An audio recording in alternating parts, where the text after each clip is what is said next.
Ang galing nito guys, panoodin nyo. Kumuha siya ng isang tamtax, tapos kumuha siya ng lobo. Tingnan nyo, pumutok yung lobo. Pagkatapos, kumuha siya ng maraming tamtax at saka lobo. Tingnan nyo kung ano mangyayari. Yan, kita yan. Yan ha. Kita niyo yan, yan. Dito. Yan. Pag nilagay mo yan, puputok yan.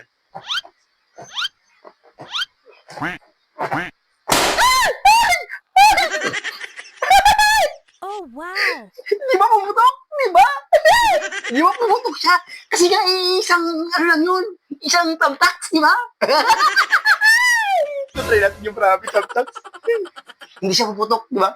Yung kasi puputok talaga eh. Ito.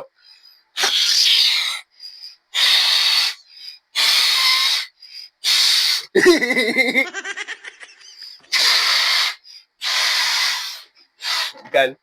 Yan. Yan. Uy, tingnan natin to. Pag maraming tamtax, yan ang dami tamtax na. Yan, pag maraming tamtax, hindi puputok. Kanina yung isa kasi putok yun, kasi isa nga lang siya puputok. Ito, pag marami, hindi siya puputok. Oh, wow! Ayusin lang natin.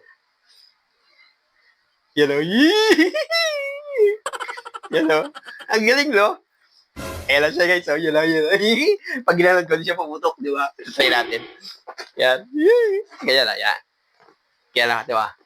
Yan, di puputok yan. Yan o. Di ba? Di ba? O, di ba? O, di ba? Katilinin mo! Katilinin mo! Di ba? Di ba? Ano?